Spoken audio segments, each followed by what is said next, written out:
Welcome to the Tuesday Review. I'm Nathan. I'm James. And I'm Callum. And tonight we're talking Captain Marvel. Yeah, Captain Marvel. Not to be confused with Shazam. No, he's now officially called Shazam. So There was a lot of legal. That won't be There was a lot of legal problems in the past over all this drama. That won't be a problem anymore. I'm sure we'll talk about Shazam when that comes out.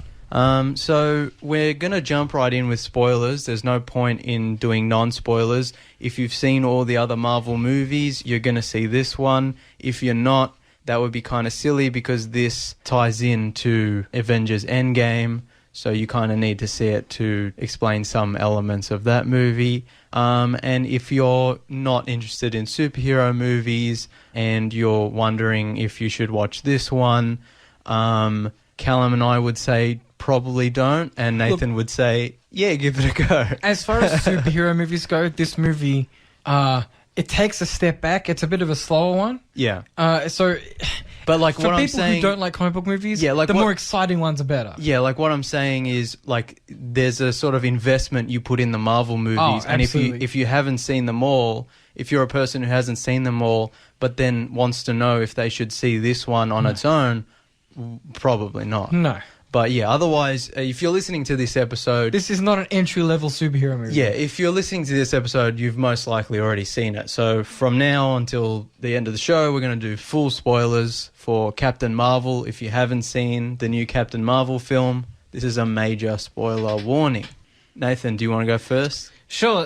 Because you like the movie. And I liked it a lot. I feel like... First, I think we should say it was directed by Anna Boden and Ryan Fleck. Yeah. And the score was done by Mina Toprak, which is allegedly, this movie is the first superhero movie, or big Hollywood blockbuster to be entirely scored by a woman. Okay. I read that. I don't know if that's true. I read that from trivia, so there you go. I mean, I feel like I'm the only one out of the group of people that saw it that actually really enjoyed it, and I had a thoroughly good time watching this movie. Yeah. I liked it. I liked the pacing for the most part. I thought it was paced really well. I liked some of the action.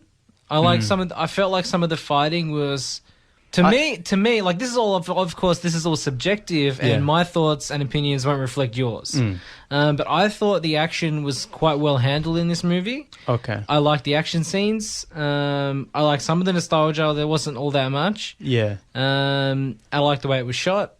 I liked pretty much everything about this movie. Okay. I have to say, I do. As many problems as I have with this film, I can't say it wasn't shot nicely.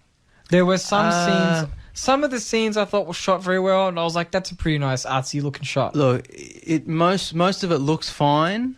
I think I didn't like the action in this movie. It's a lot of shaky cam, quick cut bullshit, which happens in a lot of modern action films, and they need to stop. They really need to stop doing it. It's really annoying. I think this is a problem with Black Panther as well. You know, the movie looked so cool, and the characters were so cool, but when it came down to the action, it's just a lot of CGI bullshit, and just like I think it's a problem not only with the Marvel movies, but with a lot of these big budget kind of superhero movies and action movies, where it's filmmaking by committee and it's filmmaking on a very tight schedule. And even though they have a lot of budget and resources, it's because there's no limitations.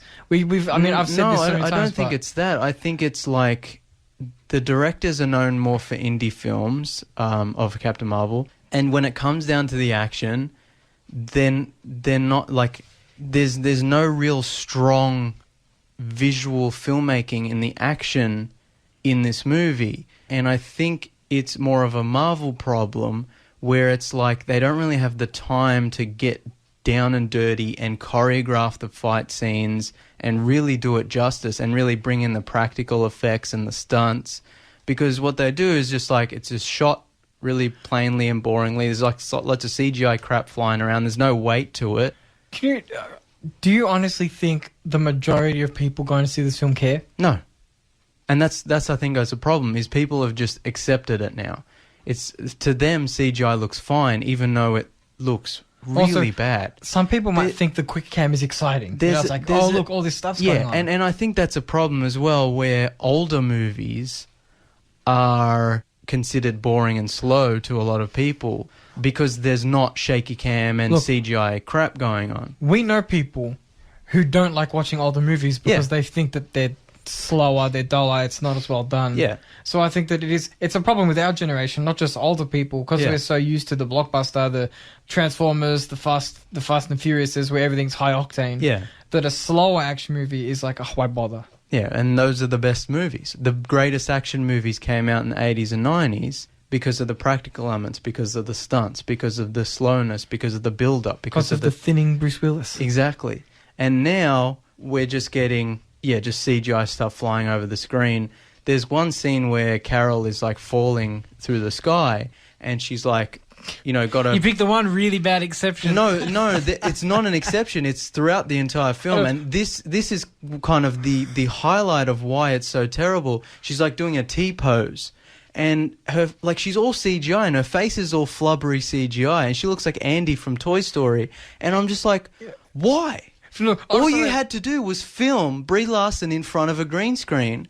I'm pretty Why sure. CGI her? I'm pretty sure. When I heard you say that last night, Yeah. I'm like, is that the first time we've made that analogy? Because I feel like I've talked about Toy Story before. Yeah, I'm pretty sure we've referenced CG looking like Toy Story before, but it's so. I remember when we saw Deadpool 2, and there was that bit where Domino's walking through the street and all the cars are flipping over. I'm it looks like the Toyota from Toy Story. Like, why? It's so unnecessary. And I think this is a problem with Captain Marvel. It's set in the 90s. It's a prequel to all the other Marvel movies. Doesn't mean we have to have 90s CG. Yeah, that. But also, it doesn't have the strong action or visual presentation of the great 90s action films, Well, I could say that their disdain for the 90s action movies is... I guess it's a metaphor when Carol shoots the True Lies poster. Yeah. It's like death to the 90s action movie. Maybe they did on purpose. No, I don't think they did on purpose. That was a joke. It's literally just... It's a problem now where these movies are made so quickly and they're made to fit a very certain mold that even though they have a lot of budget and a lot of talented people working on it, they don't have... This movie doesn't have a strong visual flair. You can chuck as much money as you want at a project like this, but it's going to end up looking and feeling exactly the way you think it will. Like Black Panther has a lot of problems, but visually the movie is stunning. The production design and the costume design and all that. And, I was watching Thor Ragnarok the other night, and that movie has problems as well, and mostly it's a comedy, but the action is actually really well done, and the visuals are really strong. All the colors and the sets and the weird costumes and the weird Power Rangers bad guys. This movie lacks that. The vibrancy. Yeah, especially because this movie has elements that borrow heavily from the kind of space-faring hero Guardians of the Galaxy style universe. And it's not anywhere near as strong as Guardians of the Galaxy in that regard. You don't really get a strong sense of the Kree society. One of the problems I had with the film was I understand that it's set in the 90s and it's her origin story. Yeah. But one of the problems I had was the scope of the movie is massive in the sense that it's about a war in space. It's about Carol Danvers' origin story. Yeah. But in a larger sense, it's about a war in space. And we see very little of there's no space fighting, there's no cool sci-fi fights. There is, but not enough. Yeah, not really. One of the major problems with this movie is that it doesn't go far enough into the Guardians-style space battles and the exploration into the war, the galactic war and the Kree and the Skrulls and this and that and the other. It doesn't go far in that direction, and it doesn't go far enough in the whole Earth set story and action. There's no one when they announced this movie and they were like, Carol's going to be a pilot. I was like, cool, there'll be some Top Gun kind of, like pilot. dogfights. Yeah, dogfights or pilot banter. And there's like almost none of that in the film. The trailer does not represent the actual film very well. And I think that's really disappointing because, like, the space stuff isn't that well explored and the human action Earth stuff isn't that well explored. And so the movie is just always flat. It could have gone... they could have gone in either direction and focused more on either direction. If there was no space stuff in this movie, even though Captain Marvel is a very space-centric character, and they really focused on the Earth stuff and the action stuff, that would be fine. Yeah. But what they do is they just kind of... They don't really focus on it. It's just all... I mean, I personally would have done half-half. Yeah, I'd like exactly. the first half of the movie to be in space, and then a plot point makes them go to Earth, or her go to Earth to resolve the problem. That way you get enough of the epic space stuff, and you get to balance it out with that kind of, maybe even like a stealthy Earth sequence. Like, do you know what I mean? Like, you get the big explosion stuff in space, and then you get the smaller action scope, and like the 90s kind of running, gunning stuff. Yeah, the action in this movie, it could have been really good, in terms of the... Could have been marvelous. Yeah. In terms of the Earth stuff, there's a bit where Fury and Coulson are chasing a train in a car. Yeah, that's really good. It's shot fine, but they really could have made that a really amazing set piece. A really cool like French Connection style car chase. The movie. It's fine. For me, the movie's just fine. Like, it does what it needs to do. It introduces the character of Carol Danvers and Captain Marvel, but it doesn't do anything strong enough. It's not visually strong. The script isn't really that strong. The script is atrocious. I mean, I think Brie Larson does a lot of the heavy lifting when it comes to making you care about Carol, because... a lot of the lines are she's convincing. A lot of the lines aren't very good. I can't fault her acting in this film. She does the best she can with what I consider to be a terrible script. Yeah. So like you can never really blame the front man unless they're terrible. Or front lady in this case. Yeah, I think... in terms of the overall movie, though, like we talked about this before the movie came out. I think they made a mistake choosing Carol Danvers as the primary character. Yeah. I understand why, because she's the current comic book canonical Captain Marvel, but she's nowhere close to being the best. Well, I mean, at this point, it's been so long since Marvel movies have started, MCU. Yeah. And they still hadn't had a standalone female superhero movie, and they kept putting it off, and I think they really needed this one. Oh no, I would have chosen a female, just not Carol Danvers. I would have chosen Monica Rambeau, who is an African-American Captain Marvel, who essentially is caught in an explosion which gives her the power to turn her body into light. And it's more complicated than that, but that's the gist. So, and that would have been more interesting. Yeah. But the problem with this movie is it's the safe kind of Marvel film. And Monica Rambeau's in this movie too. Yes, and we'll get to that in a minute. Actually, I'm excited about that because Monica it's set in the 90s and Monica's about 10 roughly. And so now flash forward present day, it's been 25 years, so now she's in her 30s. So she can definitely, she's prime age for superhero fighting. Yeah, so now in Captain Marvel 2, she can definitely become, if not another version of Captain Marvel, she'll become Photon or Pulsar or one of the other Spectrum. She's had like 700 names, which is probably another reason why they didn't choose her to be Captain Marvel, because she's not just known as Captain Marvel. Yeah, but like that's her main thing. Like again, all my comics references are from the 80s because that's the greatest era of comics ever. Obviously that's not a biased opinion at all. She's Captain Marvel for ages. She joins the Avengers as Captain Marvel. She's like... Doesn't she lead the... she doesn't lead the Avengers. She leads the other group. She does lead the Avengers at various points. In the Avengers comics, there's always a leader every arc or so. Yeah. But anyway, my point is Carol Danvers, she's super strong. I think she's supposed to be super fast in the comics, but I don't know about the MCU version.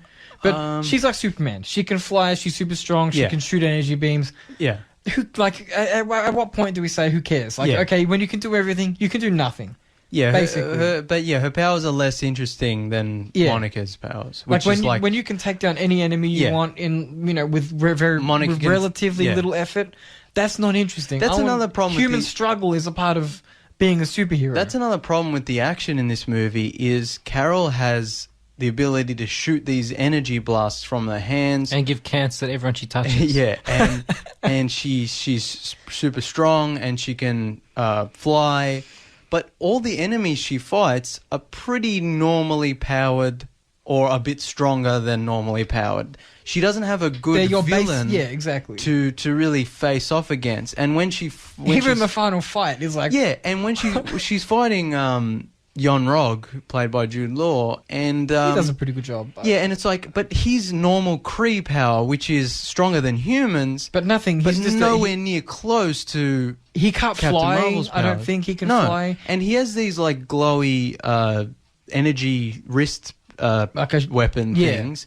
But they don't really give you a sense that he's powerful against He's just her. a dude. And so she's fighting, and I'm like, there's no stakes here because she's so overpowered, and everyone else she's fighting all the Kree Special Forces Star Force guys. Yeah. And I'm like, none of these guys are powerful enough to go up against her. And it's just not interesting. Like, they needed a really good villain to The stakes face feel off. very low in the final Yeah. act. You know what I mean? Like the Yeah. stakes are supposed to be so high when you reach that climax. Yeah. And then what happens is she unlocks her full potential. Yeah. And the stakes and she drop. just crushes everyone. I'm like, so where's the tension now? We're Like- getting towards the final act of the film. There's Yeah. no tension anymore because she just like fly swats everyone away. Yeah, and like that scene where Ronan shoots the missiles at Earth and she grabs one and like turns around, that's a really good like Superman moment. I really like that. But yeah, she's so overpowered that it's like, well, no one in this movie poses a threat. I do like that line though, where he's like, "We'll come back for the weapon." Oh, yeah. And they're like the what's the called? Tesseract, yeah. And he's like, "No, the warrior." I'm Yeah. like, "Oh, Yeah, that's no, a he pretty said good." no, the girl. Oh my, Yeah. I'm like that's a pretty good line. Yeah. I'll give them that. That was Yeah. witty. But then one of the kind of main turning point for Carol so that she fully unlocks her powers is she gets locked in this mind thing. Prison.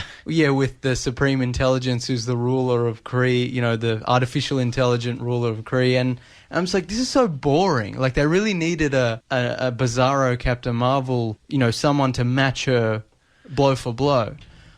See, I mean, we'll get into the problems I have with the Yeah. characterizations in a moment. But the perfect thing to have would be the actual Marvel. Like Yeah, either or- her fighting him or her I was thinking... seeing a shadow version of him Yeah, I was in think- the AI. Yeah, well, we'll talk about that now, but Annette Bening plays Marvel, who is masquerading as a human scientist called Dr. Lawson, and she dies before the events of the movie, but then Carol sees her as the face of the Supreme Intelligence, which then becomes the bad guy. So the face of Lawson, who is the good guy, becomes the face of the bad guy, which... And also, she I doesn't don't remember think- Lawson when Yeah. this happened, so it's like either it's... I don't think it's a good choice, but also because in this version, Marvel isn't the original Captain Marvel, she's just a Kree scientist who dies. Which is a complete waste of character. Yeah, I think it would have been much more interesting if she was the original Captain Marvel, and then when Carol gets locked in the Supreme Intelligence's mind prison and they have to face off against each other, it's like old Captain Marvel versus new Captain Marvel. You know that what would have would've- been really cool. You know what would have redeemed that whole idea for me? Yeah. If she sees Lawson as a young Marvel in the full kind of superhero getup. Yeah, the old school. You know what I mean? Like if they costume. showed that this lady who is supposed to be Marvel is old now and doesn't fight because Yeah. maybe whatever comic book plot point. But if she goes into the AI and it's the old Marvel and you get to see that weight behind her and that legacy, Yeah. I would be like, okay, that's fine. I might not appreciate it too much, but I will allow it. Yeah. But what they do is they take... So for context for our listeners who might not know too much about Captain Marvel, because in today's era, he's kind of not a primary character at all. The original Captain Marvel was a Kree scientist, but it was like an alter ego. So he was Lawson during the day, and then he fought crime at night. But like it was Marvel, a Kree Yeah. scientist, Yeah. who masquerading as a as a scientist, but Earth then, scientist. like think Clark called- Kent, right? Yeah. Journalist during the day, superhero. You know what I mean? Right. So I feel And then like he became the first Captain Marvel, who was... so, and then he had the powers, and then all the space he's adventures. kind of and like blah, blah, blah. Superman Yeah, exactly. character. But so what they do in this film is they take that character Mar-Vell, they gender swap him for, which I will say I say this because as far as I can tell, there's no legitimate reason to change the genders because the character is made redundant. Sort of. Because all the character development for Lawson in the film is in flashbacks and it doesn't really do anything going forward. But in the comics, he was Lawson during the day, fought bad guys wherever he could. But what they've done is they stripped the powers from Mar-Vell. Yeah. They So made him some random Kree scientist lady. Mar-Vell is no longer the original Captain Marvel. Yeah. Carol later becomes the first Captain Marvel. Yeah. Whereas in the comics, Mar-Vell was the original Captain Marvel and saved Carol from the explosion that gave her powers. Yeah, exactly. And she got And that's his also DNA. how she gets powers. Yeah. Vaguely in this one. In the film, it's a changed... combined with yeah. the explosion. Yeah. Although she gets the powers from Kree blood, just not Mar-Vell's. Yeah, exactly. So she gets the powers from the The explosion doesn't kill her in this movie. Oh, but she's saved from the Kree blood. Yeah. My mistake. But it's Jon Rog's blood instead of... Anyway, Mar-Vell's. so I feel like the problem is you strip him of all the powers, all of his legacy, it's all gone, but you still use the name. So it's still Mar-Vell's. I feel like it would be better for me as someone who loves the comics if they just left Mar-Vell out of it entirely. Yeah. You can keep the Kree scientist, that can all stay, just have it not Mar-Vell, have it someone else. That doesn't, like, I'm not saying I dislike that at all. I understand it's a good plot point because it's a good explanation for X, Y, and Z. Yeah. But leave Mar-Vell out of it. If you can't leave him out of it, if you can't implement the character in a way that is authentic to the legacy, the essence of the character is gone. Yeah. That's what I have a problem with.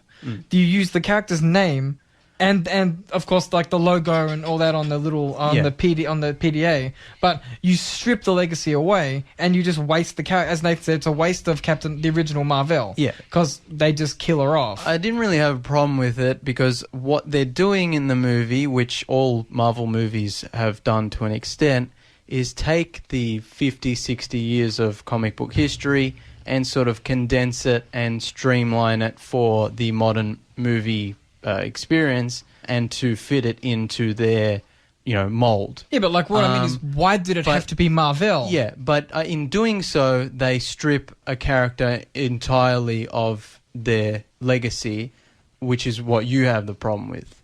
Like for example, they could have explored Mar-Vell in a future film. He doesn't have to be in the movie at all. I think really though they were never going to do that, and so it's not really a thing of like, oh well, the original Captain Marvel's never going to show up now. That's so disappointing because they were never going to do that. In their version, Carol is the first Captain Marvel. Yeah, they didn't want to muddy the waters, especially for people who aren't familiar with. Yeah, comics. but even if my point is, I don't necessarily want Mar-Vell being Captain Marvel. Yeah, like that character in terms of his biography predates Captain Marvel. Like that's a moniker he took on. But he wasn't always Captain Marvel, the savior of Earth. Yeah. He could be off doing... I don't even care if they never make a Captain Marvel movie with him as Mar-Vell. But the fact that they took Mar-Vell and trashed him, in my opinion... Like, again, when I say trash, I mean... Yeah. Get rid of the powers, get rid of all the legacy. Yeah. So that's, again, I know I'm making a big deal out of it. They just took it and they streamlined it for their safe... kind of superhero origin story version. They didn't really expand upon the origins of that character, which is fine in some ways, but also I think a problem with the movie is that it doesn't really explore a lot of the rest of the Marvel universe. Not the MCU, but in terms of the history of space and the history. You see the Kree homeworld at the beginning. Then they go on a mission, and then Carol's on Earth, and then you don't really get a sense of anything after that. Yeah, there's a lot better world building in Guardians and even in Thor Ragnarok, and then like I was saying before, they're on Earth most of the time, but then that stuff's not really explored. There's not a lot of good pilot stuff, which is really disappointing to me because I think this movie could have been one of the best superhero movies ever made, if they really went full Top Gun and like did a lot of like practice dog fights and there's a bit in the movie where she goes to a bar that she used to hang out at when she was on Earth, and she's forgotten her memory. She goes there and she sees like flashbacks of her time there. But it's only with Maria, her best friend. Yeah. Like, there's no other characters in this world, apparently. And I thought it'd be cool if, she went into this bar and it was like a pilot's bar where all the pilots hang out. And it's next to the air base. So she's driving there on the motorbike and you see like jets flying past because it's near the air base. That'd be cool. And then she gets to the bar, she comes in and she remembers things. And there are a couple of pilots there who are like, "Oh my God, Carol, we thought you were dead." Whatever. And she's like, "Who are you? I don't know." And then they point at a photo behind the bar and it's her, with her helmet next to the plane. And it's like, but in the movie, it's just like she sees a couple of flashbacks of her friend and then Nick Fury comes in, move on. There's no real connection to her past. There's no real discovery of who was I, The movie would have been a lot stronger if it was mainly in flashbacks, in the sense that maybe it can start off with her as a Kree soldier or whatever. And then maybe she has to go to Earth and the movie just takes place mostly in flashbacks with a little moment here of her moving forward I would have liked more like flashbacks when she was a kid as well. Like the go-kart flashback I thought was really cool. I thought they could have expanded upon that more and made it more about her growing up as this kind of resilient character. It would have been cool if it was like an action movie about her trying to find out what happened to an alien spaceship or something. Yeah. So she's like maybe in S.H.I.E.L.D. as like a low-level operative or something, and she's sent out to track down this flying saucer. Yeah. And that's why she could be in a plane or whatever and have like the latest fancy planes that S.H.I.E.L.D. are working on. So you get some really sick sci-fi dogfights. Yeah. She has to fight off Skrull ships attacking the down Kree. The dogfights in this movie are dog shit. Like, it's all CGI crap, flip-flopping around. There's no weight to it. This movie could have been amazing if they really got down and dirty into the, like, aerial combat. Tom Cruised it. Yeah, if they Tom Cruised it. Now, like I was saying, they don't do that in modern movies anymore. And with Marvel movies, they're on a schedule, and it's just, like, hand it off to the CGI guys. They bang it out. They Toy Story it up. Yeah, they bang it out, and it's like, okay, we're ready for release. And it's just like, no, you need strong visual action filmmakers. I would really like to see what Catherine Bigelow would do with this movie. Like, I'm talking like Point Break, like down and dirty 90s practical action scenes. But you don't get any of that in the movie. And then alternatively, you don't get any of the Guardians of the Galaxy space action either. And the thing is, this movie is in a position where it could have the best of both worlds, but it has neither of them. Yeah, and that's the reason. It doesn't go far enough in either direction, and so then the whole movie just ends up being flat. So can we talk about Nick Fury? Yeah. So everyone was so excited for the de-aging tech. Oh my God, because that's like the new in vogue thing is de-aging. Everyone's like, I can't wait for Scorsese's The Irishman because of de-aging. I can't wait for Captain Marvel for de-aging. Rah, rah, rah. And of course Star Wars. Oh my God, Carrie Fisher. Oh God, that was some Toy Story level stupid crap. Anyway, so I think they did a good job of the de-aging with Samuel L. Jackson, but like we said, he still looks good now, so they didn't have too much work to do. Yeah, it's like he looks fine now, so it's like all they had to do was give him hair and like he looks younger. I enjoyed Clark Gregg's de-aging. I thought they did good work on him. Yeah. Now, I think one thing I was disappointed is that Coulson is basically a cameo. Like, he doesn't really do anything. And same with Ronan. Like, I feel like if you're going to make a prequel, like, have these characters be involved, It would have been more interesting. Speaking of cameos, how can we forget to mention Stan Lee's cameo? Ah, yes. So we are lucky enough that Stan Lee recorded allegedly 3 cameos before he passed away. Apparently. So there's this one for Endgame and one for Homecoming. Not Homecoming, Far From Home. So that's the state of affairs with Stanley's cameos, and in this film, much to our delight, because we're all Kevin Smith enthusiasts, Stanley's cameo takes place on a train where he is reading the Mallrats script because he's actually a pretty big part of Mallrats. Yeah. So that was really nice. That was cool. And Carol Danvers kind of smiles at him knowingly and then moves on because he's God. Yeah, it was a really sweet moment. Like, I think that's my favorite The, cameo because it was really it was heartfelt. Also, the opening of the movie where they show the Marvel logo is all like Stan Lee Stanley's pictures. cameos combined into like a montage, which I thought was really Thank nice. you, Stan, in text. That was really nice. That was nice. So yeah, I'm sorry to derail No, the that's track. I all right. thought, how can we mention Stan reading a Mallrats script? So exciting thing that's ever happened to me personally.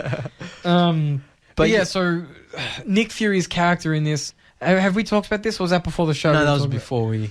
So Nick, so actually, you start off. Well, I think one of the problems with like Samuel L. Jackson's good in this movie, and I like him and Carol and Brie Larson. They have good chemistry and they have some good quips between them. But I feel like they made him more jokey to kind of play up the buddy comedy aspect between them, and like I feel like one of the problems with the movie being a prequel, which all prequel movies have this problem, is like you start having to, you have restrictions in what you can and can't do to match up with the other films, but also if you change any little thing, you start to question, like, why is that there? And I felt like there was a disconnect between Fury in the other MCU films. The earlier movies, yeah. And this movie, which takes place, 20 years before. So, like, I feel like he was a bit too jokey, but also, like, they make S.H.I.E.L.D. this kind of just... like almost a police branch? Yeah, like, it's just a boring Homeland Security offshoot. Yeah. Like, they don't seem to be aware of aliens or really, they don't seem to have any... high-tech equipment. Yeah, familiarity with high-tech technology. He uses a pager. Yeah, and I'm just like, didn't Howard Stark and Peggy Carter start S.H.I.E.L.D. to specifically deal with threats like Red Skull and the Tesseract and Yes. crazy out there technologies and like, when Coulson and Fury show up at the start of this movie, they should have been in full X-Files mode. Like, they should have been like... Full Men in Black. Yeah, they should have been like full, like, we know this stuff exists, we have technology, we have this, that, and the other, but this is the first time it's fallen in our lap. But what happens in the movie is they're just kind of like cops who kind of bump into... stumble into everything. Yeah, and it's just like, it doesn't really work. But his personality is also... like, they've made him more of... now, he's always had jokes. Yeah, definitely. But he in the earlier movies and in the comics, of course, he was a lot more serious because he came from this perspective of, I'm a soldier. Like, don't get me wrong, like, yes, I'm high up in the top secret kind of food chain. Yeah. But at his core, he's a soldier. Yeah. Like, he treats these people around him like they're his platoon. Yeah. Like, I know the Nick Fury in the movies isn't the same as the Nick Fury in the comics, but like, even in the movies, the other MCU movies, like, I always got the sense that he was the same sort of Nick Fury. He was dangerous. A soldier. He was dangerous. Like, he knows everything about everyone. Exactly. Like, but in the movie, people fear him. Yeah, but in the movie, he's just like a low-level like cop. Like, he's like a low-level detective for some branch. Like I feel like the whole thing with Nick Fury is like he was in the war, he lost his eye, and then he went straight into S.H.I.E.L.D. and was like spying and doing all sorts of cool stuff. And if they retcon the character so he was, I don't know, in the police and then he joined S.H.I.E.L.D., that's, I guess you could make an argument for that personality change. Yeah. But they reference in the film that he was in the Cold War and he went all these places and he did all this stuff. That's not shown in the character development at all. No. So, like, if you were a Cold War agent who did all these missions in Europe or wherever, you'd feel like you'd have a sense of gravitas. You know what you're doing. You're an espionage kind of heavy hitter. But in this film, he kind of just... He walks around. The coolest thing he does is lift a fingerprint with some tape. Yeah. I'm like, is that really S.H.I.E.L.D. level operations? Yeah. He doesn't have some doodad that can unlock the door. Yeah, exactly. Yeah, like I feel like it would have been better if like it was him and Coulson chasing after like a thriller. Yeah. Like that would have been a much better movie. And like you hardly see Clark Gregg in this movie. Also, the way Nick Fury loses... Would have been a really cool Winter Soldier cameo as well. Oh, my God. The way Nick Fury loses his eye is so dumb. Insulting. Like, I was just like, oh, so boring. Like, I think there's a bit at the start of the movie I was talking about where they're chasing the train in the car. And then Fury realizes that the Coulson sitting next to him in the passenger seat is actually a Skrull in disguise because they're shapeshifters. And so he like crashes the car and like kills the Skrull. And that's probably the best effect in the movie. Like it's a practical car crash. It's really well done. There's nothing else that level in the movie. And then like his eye's all cut up and he's like bleeding. And I'm like, oh, if he loses his eye here, that'll be dope. Like that's a kind of... How did you lose your eye? I killed an alien. Yeah, like it's a kind of a cool, like, and it came out of nowhere kind of thing. But then they're like, how's your eye? And he's like, no, it's fine. And then he goes the whole movie, and then at the end, Goose the cat scratches out his eye, and I was just like, ugh. Although this event in the movie actually causes plot contradictions with the Winter Soldier. Why? Because in a Nick Fury moment in the Winter Soldier, the flashback, there's a photo where he's referencing one of his previous missions that canonically takes place after Captain Marvel, in which he has both his eyes. Yeah. But like, which is just a small nitpick. Yeah, but I feel like so Russo brothers canon hold strong. Yeah, no, Russo brothers. I trust Russo brothers canon more than this movie's canon. But yeah, like I feel like I love the Marvel movies. I love their humor. But why does everything have to be a joke? Why couldn't Nick Fury lose his eye in the war? Why couldn't Nick Fury lose his eye in a battle? Why couldn't Nick Fury lose his eye being tortured by a Skrull, you know? My honest Which opinion... is the story that everyone says. My honest opinion is that I reckon if you have a Marvel movie now that's too serious, it'll make people uncomfortable. See, like, for me, all the best Marvel movies are the more serious ones. Yeah, you know, like absolutely. Civil War, Winter Soldier, even the first Iron Man, which is very funny, it's still more straightforward. I think that they want to make sure their market... Iron Man 3. I think... Because I think that their market is maybe on the younger side. Yeah, they have to cater to all of their demographics. Yeah, I think most people like the more comedy ones, like Homecoming and Thor Ragnarok, which I really like too. Yeah. But, like... to me, they're not the best ones. Yeah, but Civil War, like for example, is more than just... Civil War and Winter Soldier are more than just superhero movies. Yeah. They're elevated. Exactly. And that's why I think they're much better movies than some of the other quote-unquote more funny comedy ones. So I'm just disappointed that this movie wasn't more like those serious ones and was more like they were trying to do more funny buggers. And like some of it's funny, I found it funny, but some of it just falls flat. Like a lot of the one-liners don't work. One-liners, you know, don't get me started on the whole one-liners in Disney franchises because that's Star Wars territory when I go there. Yeah. Oh, man. Well, one problem I have with the film was, for me, every time Ben Mendelsohn opened his mouth, let me finish. The fourth wall was broken. I'd be watching it, and then he opens his mouth, and I'm like, oh, wait, I'm watching a movie because, generally speaking, you don't get Aussie accents in Hollywood big-budget films, eh? Yeah. It is a bit of culture cringe. Like, personally, if it was up to me, Ben Mendelsohn would play all roles in all Marvel movies. Mendo's the best, man. Look, like, so good.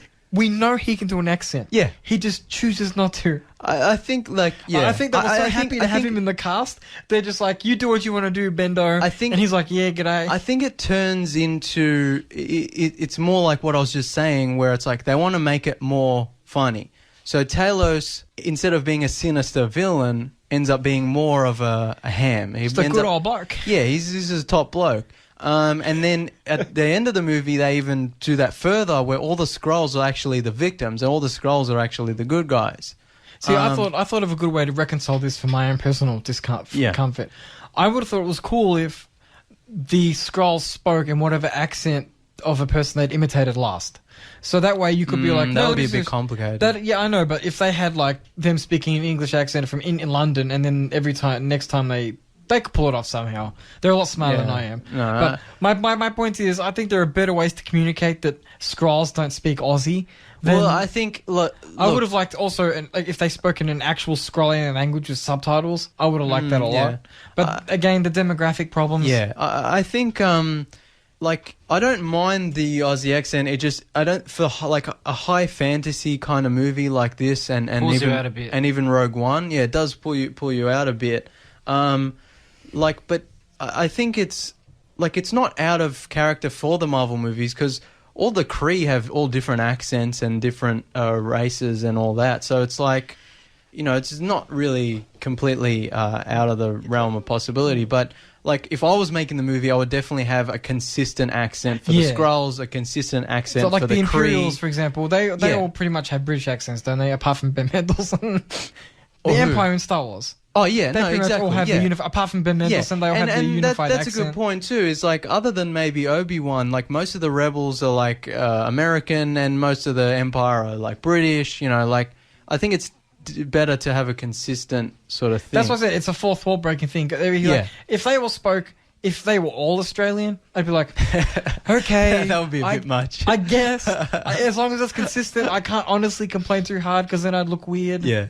One thing I would like to mention though is that the sort of, we'll say, the dynamics being switched from the way they are in the comic books broadly, in terms of how the races function, the Kree and the Skrull, being a bit flipped, is that this is not the first time that I'll say the groundwork has been laid for this sort of dynamic. In the Agents of S.H.I.E.L.D. season 5, in which Clark Gregg as Phil Coulson is one of the sort of main cast members, the actual whole season revolves around the Kree being the conquering and enslaving race. Yeah. That's the whole point. Yeah. So it's not the first time. So like people who watch the show sort of would be sort of wondering where they were going to take it, and they would end up being right. Because this is not the first time we've seen. Yeah. And I mean, I know it's sort of not really at this point, but it was supposed to have been canonical. The Agents of S.H.I.E.L.D. show was supposed to have been canonical. Yeah, that's true. To a certain level. It's I think we talked about this once a long time ago on the old show, where it's like it references up but not down. Yeah, so Shields can reference MCU, but the MCU's not going to... This is also could be construed as the first time maybe, let's say, at least a theme has been it also shared from the show to the When did movies. season 5 come out? A couple of years ago, at least. Okay. I was still watching it, so it was a while ago. It should be noted, though, that technically the Kree not being the complete good guys is canon. The Kree did technically start the war, but I feel like it's also a bit of a stretch because the Skrull are, generally speaking, in the comics, they're the bad guys. Oh no, yeah, no. They But I'm just started off- talking about the TV But show. just because they're seen as it's politically complicated in the film, we should note that in the comics they were like the template for your default alien bad guy. Yeah, for like 50 years they've been like the main bad guy. alien bad guy in the Marvel universe. So if you see people complaining about it, that's why. Not that anyone will, because who cares? Look, like I didn't really have a problem with the whole, change to them being the good guys, but like it just, for me now, it limits what they can do with the Skrulls in the future. Like you can't have a super Skrull, you can't. They can be, I guess, there can be different factions of the Skrulls that are bad guys, but. You'd have to also, the problem is you'd have to also make that clear. Like, it's not as simple now. You can't just be like, oh, look, it's the bad guys. Oh, they could just do something like make them slightly different color or something. Although one thing I would have liked to have seen from the Kree in this is some reference to the Inhumans.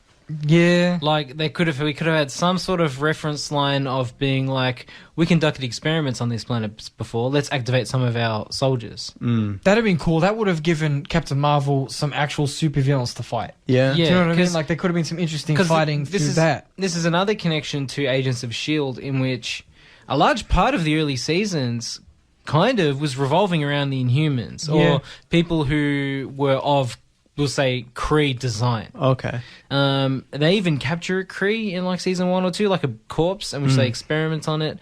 So a lot of this stuff, I'm obviously not saying that it's, taken inspiration or lifted anything from the show, but a lot of it's been explored in the show already. Yeah. It also would have given better action. Comic. No, but it's like if they wanted to sort of use all of this groundwork that's been laid, they could have, and they should have. Yeah. Because there's a lot of stuff they could have used, they could have referenced, that, as Callum said, they could have lifted a few bad guys. Like, there could have been more texture. I think I don't remember, in the comics, Yon-Rogg becomes a supervillain, Magnetron or something stupid like that. And he's like, I don't know, I think he has powers, or he has like a super suit kind of Iron Man thing. Like, that would have been cool if Yon-Rogg... Yeah. Then Yon-Rogg and Captain Marvel could face off, One thing I will say, though, about the Skrulls is the transformation effects are really good. Oh, the actual Skrull design? Yeah. On point. Yeah. The actual Skrull face? Yeah. Beautiful. Really good. And when they transform into and back from other people. That Like, I really appreciated the scroll design. It was like looking at the comics. It was it's really so well done. Especially the chin. Gotta love the with chin lines, the man. Thanos lines. Yeah. What does Star-Lord call Thanos? Grimace. No, does he call him ball? He calls him Grimace, doesn't he? Testicle face? Is that what he calls him? He calls him Grimace. No, yeah, but he calls him because it's got all the wrinkles on his. I can't remember now. I saw that movie 4 times. I can't remember. Oh no, Iron Man calls him Grimace, doesn't he? No. You're right. Star-Lord calls him Grimace, but I was just trying to remember why he calls him because he's got the anyway. One thing, like, because in the movie, Lawson is trying to create the faster than light drive, which the Skrulls are trying to get so they can escape the Kree Empire. Yeah. But they already have jump drives. Yeah, it's just a really weird story mechanic. Yeah, so I'm like, I understand the jump drives have like limitations, but like not really though. And and I'm like, and I know the Skrulls want to get further out from Kree influence, but yeah, it's just kind of like, why don't they just steal the ship and just constantly jump? I think they talk about it in Guardians of the Galaxy. I can't remember. The more you jump, the more harder it is to. Maybe the more fuel it takes or something. Yeah, I can't remember, but yeah, it was a weird kind of plot device. Like why wouldn't it be an energy source as opposed to a light jumping drive? Like, why couldn't it be some random, like, at least that way, if it's an energy source, you could be like, well, or maybe they're like, we need an energy source for our jump drive so it can power us from this side of the galaxy to outside of Kree control. And that's why they needed to. You don't need to explain it so much. Yeah, you know what? Yeah. And then there's like a Tesseract cameo, I guess, if you can call it that. And yeah, Goose the cat is really dumb. I didn't laugh once at any of the Goose jokes. I laughed repeatedly. Nathan loved it. I didn't. But I did appreciate the first scene the cat was in because I'm like, I love cats on screen. But like when the cat was just a cat who happens to be in like the base, I'm like, okay, that's cool. Yeah. The minute it became a character in the film, I was like, nah. Yeah. No character development for a cat. With the tentacles and... It was great. I was just going, this is so dumb. Everyone in the cinema's laughing and I'm just like shaking my head. I was just like shaking my head. There were various points where Nathan was looking at me, I'm like... Nope. I'm just like, no. No way. You're just too hard on this movie. Like, I think one of the problems with this movie is, like, we're so late in the game. We're 11 years since Iron Man that we can't be dealing with this origin story crap a month before Endgame. Like, we're introducing a new character who's going to be in Avengers Endgame.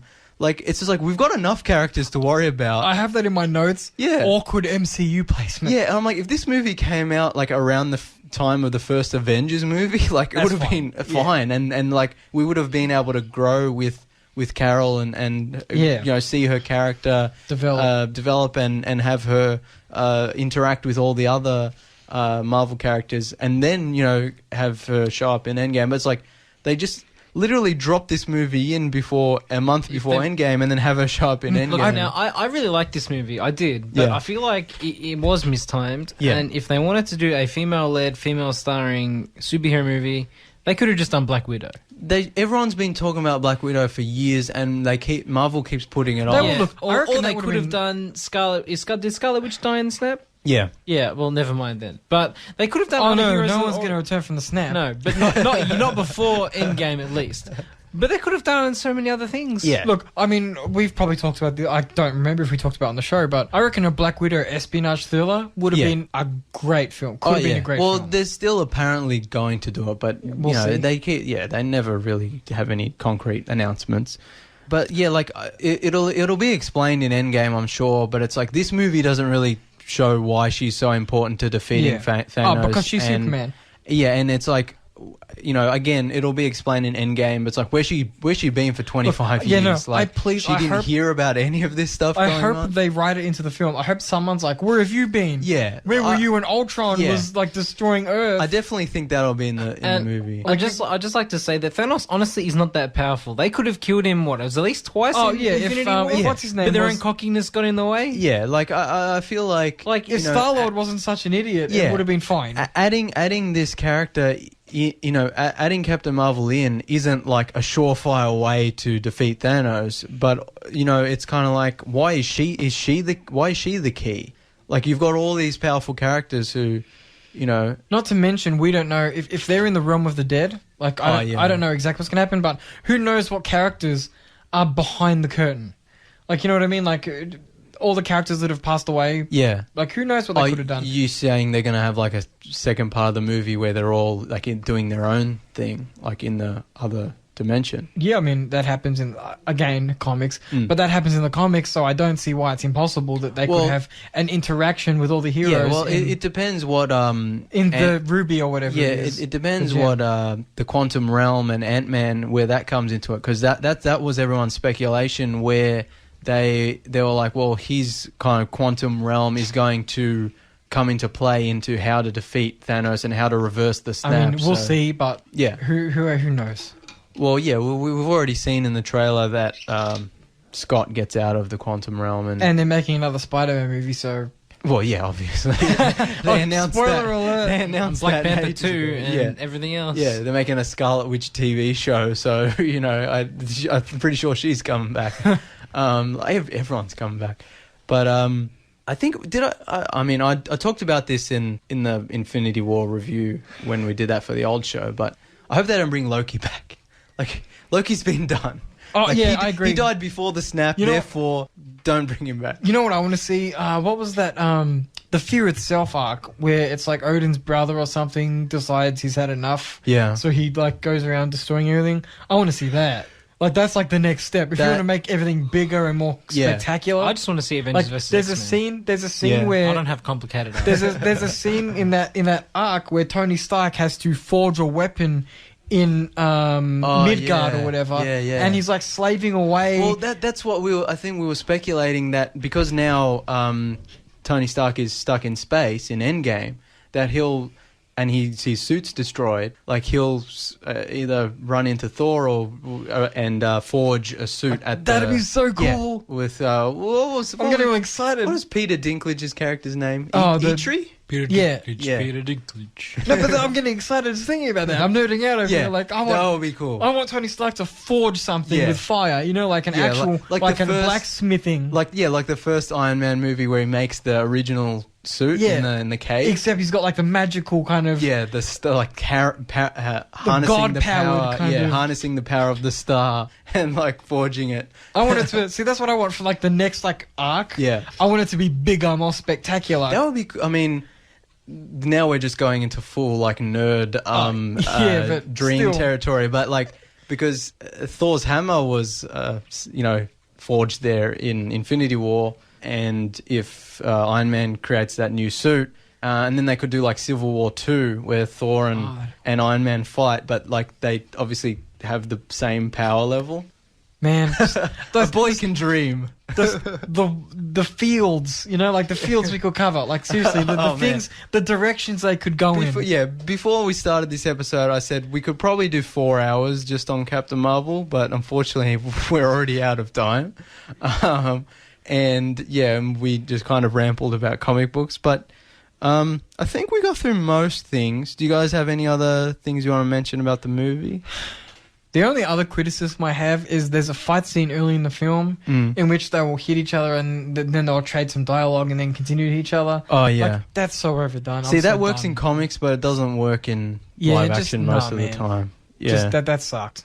I thought the Kree City looked pretty cool. Yeah, that was pretty cool. Like my favorite part of the film is the first. Like, I'm of the opinion it goes downhill in the second half of the film. Yeah. But I loved the first part where they're in space and there was all that stuff and the mission. I saw this movie twice, not particularly because I really wanted to, but just because I planned it that way and because I wanted to talk about it on the show, so I wanted to have it fresh in my mind. But yeah, the second it doesn't hold up to a second watch. Like, it's not a bad movie. It's not a good one either. Like, it does what it needs to do. Like, it's just fine. Like, I'm not going to purchase this film when it comes out. I'm not going to rewatch it. No. Like, if I ever decide to rewatch the movies and I have the Disney streaming service, that's one thing. I'm hoping this is a Captain America case where the first one's not so good, but then the second, third one are really good. So I'm really looking forward to Captain Marvel 2 in 2025. As long as I reckon that'll probably be the case. Yeah, I mean, they're done with Earth now. Hopefully all the Captain Marvel shenanigans happen in space. Yeah, space, and they can go full space Green Lantern. Green Lantern core.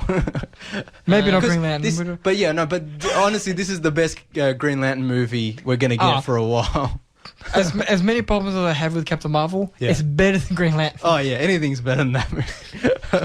And DC is still to be determined whether they can pull off a movie. Shazam's gonna be great. I'm so keen. Don't overhype it, man. You're gonna be disappointed.